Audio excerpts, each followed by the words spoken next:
Donc moi, je vais parler du spatial et l'Afrique. Et j'ai commencé par une anecdote qui m'est arrivée dernièrement devant le bureau où je travaille. C'était la sortie de l'école. Et là, il y a une maman qui passe avec son fils, qui devait avoir 5 ou 6 ans. Et un camion de poubelle passe à ce moment-là. Et donc, le gamin regarde sa mère et il fait « Maman, maman, regarde le camion de poubelle, regarde !» Il était émerveillé. Et sa mère lui a littéralement arraché le bras en disant « Bon, dépêche-toi, on rentre à la maison maintenant !» Et je trouvais cette anecdote extrêmement révélatrice de la société dans laquelle on vit. C'est-à-dire où on a tué cette capacité d'émerveillement. Bon, là, c'est un camion de poubelle, mais bon, vous imaginez pour l'enfant. Cette capacité d'émerveillement, d'enthousiasme, de joie, de voir quelque chose qui fonctionne. Et je trouvais ça très choquant, en fait. Et vous voyez, cette mère qui était complètement blasée, qu'elle est probablement rentrée chez elle pour regarder une série sur Netflix, ou je ne sais quoi, qui n'avait pas vraiment une idée du futur, alors que chez l'enfant, c'était naturel. Et on a baigné là-dedans, il ne faut pas se voiler la face.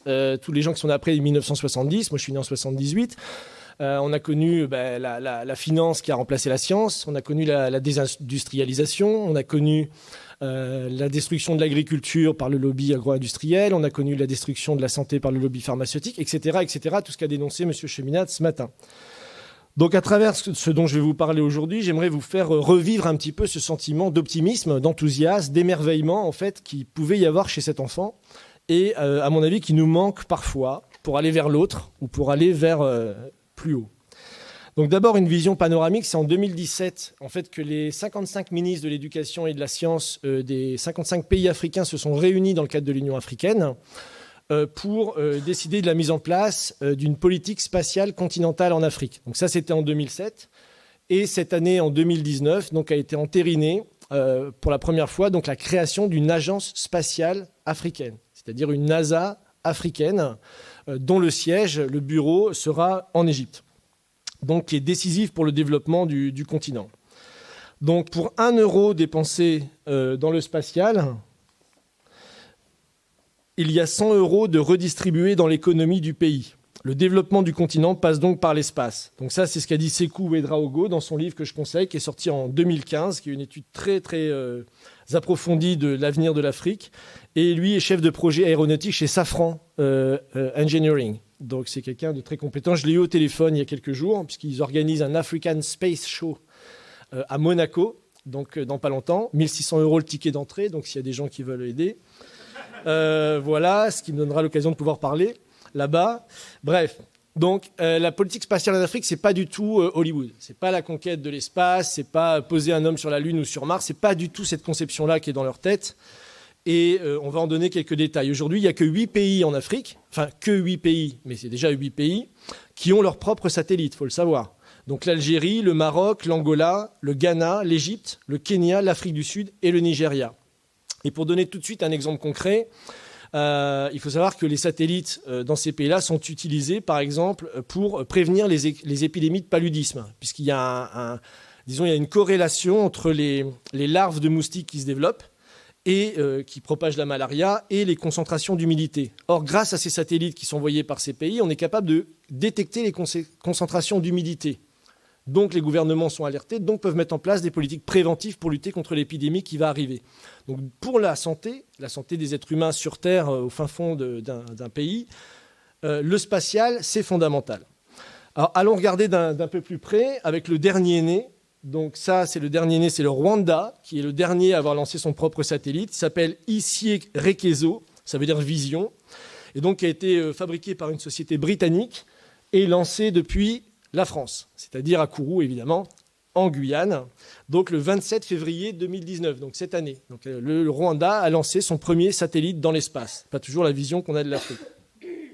Donc la ministre des Télécommunications et de l'Innovation, qui est une femme, au Rwanda, la ministre du Spatial est une femme, elle s'appelle Paula Ingabire, que j'ai également pu rencontrer il n'y a pas longtemps, a dit que le lancement de ce satellite est un symbole de la détermination du Rwanda à développer l'industrie spatiale, à renforcer les capacités locales et surtout à inspirer la nouvelle génération. Toujours dans les programmes spatiaux africains, il y a cette idée d'inspirer la jeunesse et les nouvelles générations. Vous savez tous que la population africaine va doubler, on dit, d'ici à 2050, va passer de 1 milliard à 2 milliards, et que 65% de la population aura moins de 25 ans. Donc il y aura beaucoup à faire et il y aura les moyens de le faire. Parce que c'est la question qu'elle posait d'ailleurs dans sa conférence, c'est quel monde pour nos enfants, qu'est-ce qu'on veut pour eux? Est-ce qu'on veut le monde apocalyptique de Greta Thunberg, dont on a parlé ce matin avec la dictature verte, Madame Larouche, ou on veut un monde de découverte? Et ce qui est intéressant dans le lancement de Ici Réseau, c'est le but du projet. Vous voyez cette petite île-là, vous êtes au Rwanda, Kigali est là. Hein. Donc ça c'est le Rwanda, le lac Kivu. Donc c'est pour amener la connexion Internet dans cette petite île-là, l'île de Nkombo, parce que les étudiants veulent lancer la création d'une école de sciences, de mathématiques et d'innovation spatiale. Bon, micro. Ah, pardon, excusez-moi, j'avais oublié. Vous voyez, donc juste ici, la petite île, ici, où les élèves, je disais, veulent lancer une école de mathématiques, d'innovation et de recherche spatiale. Donc grâce à ce satellite, ils vont pouvoir accéder au numérique, à Internet, au haut débit, etc. Donc quand on dit penser local, dire il n'y a pas plus local que le spatial, si on veut s'exprimer ainsi quelque part. Là, on est vraiment dans le très local. Deuxième exemple, c'est le Nigeria, qui est très intéressant.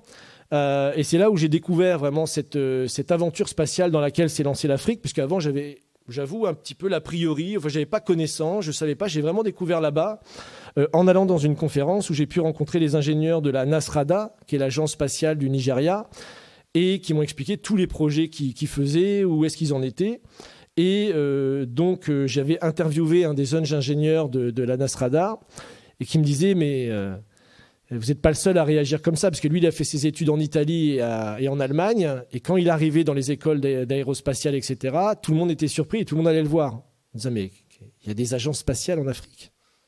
À quoi ça sert? Pourquoi faire? Il y a la guerre, pourquoi vous faites ça? Donc, c'était marrant parce qu'il se retrouvait toujours confronté à l'idéologie occidentale. Donc le Nigeria, lui, a lancé des satellites dès 2001, donc Nigeria Sat 1 et Nigeria Sat 2 et X en 2011. Donc là, vous voyez les ingénieurs qui sont ici, donc qui ont été lancés depuis la Russie. Donc certains pays travaillent avec la France, on voit toujours la coopération internationale, les Britanniques, là ça a été lancé depuis la Russie. Et encore une fois, très pragmatique, ça permet de surveiller les catastrophes naturelles et de fournir des données précieuses en matière de sécurité dans la lutte contre le terrorisme, parce que c'est la région où il y a Boko Haram.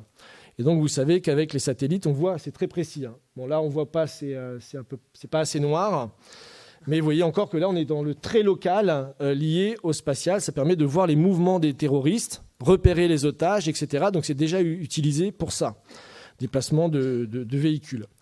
Donc, c'est une région très importante parce que c'est là où il y a une des plus graves crises écologiques dans le monde, qui est la disparition du lac Tchad. Et selon l'UNHCR, qui est l'Agence des Nations Unies pour les réfugiés, l'insurrection de Boko Haram a provoqué le déplacement de 2,4 millions de personnes. 2,4 millions de personnes dans le bassin du lac Tchad, qui vont évidemment se jeter dans les bras du terrorisme. Rien qu'à l'intérieur du Nigeria, c'est 2 millions de déplacés. Donc c'est une catastrophe humaine, une catastrophe écologique, dans laquelle on ne fait rien du tout aujourd'hui. Donc voilà pour régler les problèmes, encore une fois, très locaux. Suivant. Non, pas suivant. Ensuite, c'est le Kenya. Le Kenya, je veux en parler parce que c'est révélateur aussi de l'utilisation du spatial en Afrique. C'est l'avant-dernier né, c'est-à-dire qu'eux, ils ont lancé leur satellite, justement, qui a été entièrement construit dans l'université de Nairobi. C'est-à-dire que c'est un made in Kenya. Donc c'est un des pays qui fabrique ses propres satellites. Et donc, il y a ce qu'on appelle un nanosatellite. Hein. Ça fait 10 cm sur 10, ça pèse 1,2 kg. Et donc, lui, il a été envoyé depuis le Japon, donc en 2018. Donc on voit encore la coopération internationale, Japon, Russie, États-Unis. Et à quoi il sert? C'est très intéressant. Selon le Fonds international pour la protection des animaux, un éléphant est tué pour son ivoire toutes les 26 minutes en Afrique. Toutes les 26 minutes. Ça fait entre 20 et 25 000 par an. Donc, c'est un gros problème. Donc, le fonds, avec le satellite du Nigeria, ont mis en place un programme qui s'appelle Tenboma. Donc, ça tire son nom d'une philosophie kenyane, en fait, qui fait que si 10 villages se surveillent les uns les autres, ils sont tous en sécurité. Donc, il y a une philosophie dans les villages du Kenya. Et donc, les satellites qui coopèrent entre eux permettent aussi ce genre d'approche. Donc, c'est marrant de voir le lien entre l'histoire et ça.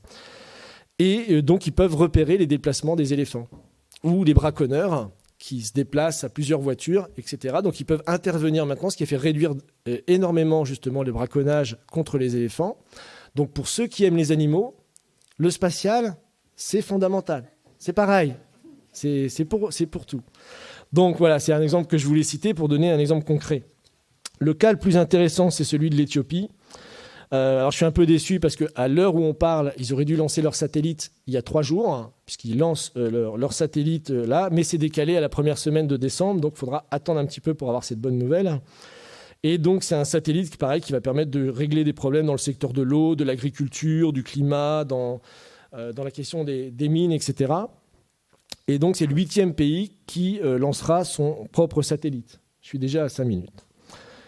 Donc, ce qui est marrant, c'est son histoire. L'Ethiopian Space Agency, donc, qui a été créée en 2004, c'était juste une association de 47 passionnés d'astronomie et d'astrophysique, de sciences de l'espace. Leur objectif, à l'époque, en 2004, faire de l'Éthiopie un acteur efficace et expérimenté dans les sciences et les technologies spatiales. Du coup, on les appelait le Crazy People Club. Donc, les gens fous. Les Éthiopiens, ils sont fous, ils veulent aller dans l'espace. Or, donc en 2013, donc l'association qu'ils avaient créée est devenue l'agence spatiale officielle du gouvernement et ils ont installé un des plus importants observatoires astronomiques au sommet du mont Anteto, que vous voyez ici. Je ne sais pas si vous voyez, on voit surtout parce que ça fait école de formation pour les jeunes justement. Donc c'est les enfants qui sont formés à l'observation spatiale. Donc, il y a 3200 mètres d'altitude qui surplombent Addis Abeba. C'est 2 télescopes de 1000 mm qui permettent de faire des observations très importantes parce que l'Éthiopie est un pays très en hauteur. C'est 2000 mètres de moyenne, la géographie, et c'est sur l'équateur quasiment. Donc, voilà. Donc, ils sont en train de bâtir un 2e projet qui sera encore plus ambitieux, donc, qui est le projet de Lalibela. Donc là, ce sera sur un sommet à 4200 mètres. Et c'est marrant puisque c'est là où était notre présidentissime, Monsieur Macron, que vous pouvez voir ici, et qui était en Éthiopie, mais pour d'autres raisons. Parce que là, il est sur le site de Lalibela. Il faut savoir que c'est un des plus beaux sites du monde. Déjà par l'environnement, parce que c'est dans les montagnes éthiopiennes, c'est magnifique.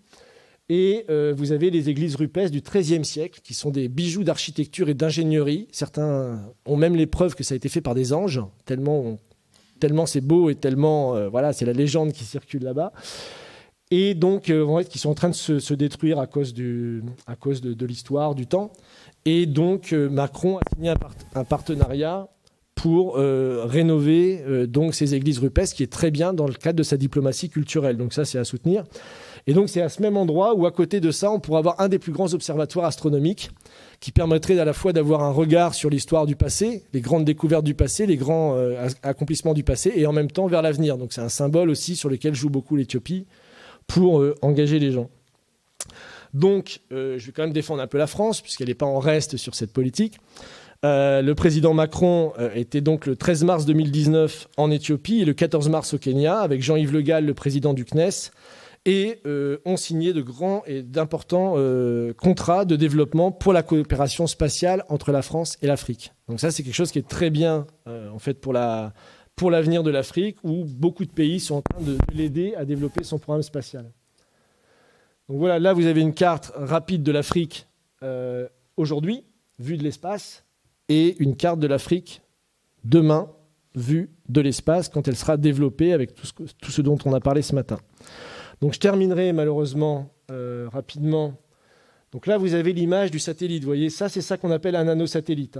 Donc ça, c'est en Angola, où j'ai été intervenir pour présenter un petit peu ce genre de sujet.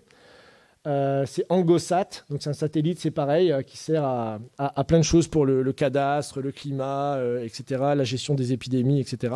Donc en Angola. Et ils ont eu leur Apollo moment, j'ai juste raconté l'anecdote. Donc on était dans une salle, il y avait 1000 personnes, donc après les discours.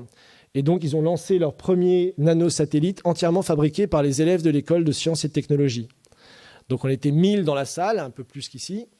Et donc, on attendait que le satellite parte. Et ils devaient tester pour réceptionner les données au niveau des étudiants sur leurs ordinateurs. Donc, on a attendu comme ça pendant 45 minutes.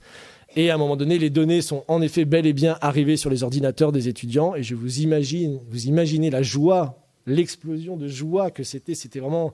Ça prenait les tripes, en fait, de voir ces choses-là, ces images qu'on peut voir à la NASA quand on réussit un exploit. Et vous aviez tous ces jeunes, vous aviez des centaines de jeunes qui étaient là, qui étaient vraiment au bord des larmes. C'était vraiment un moment extrêmement émouvant au regard de ce qu'a connu l'Angola, pour ceux qui connaissent l'histoire de l'Angola.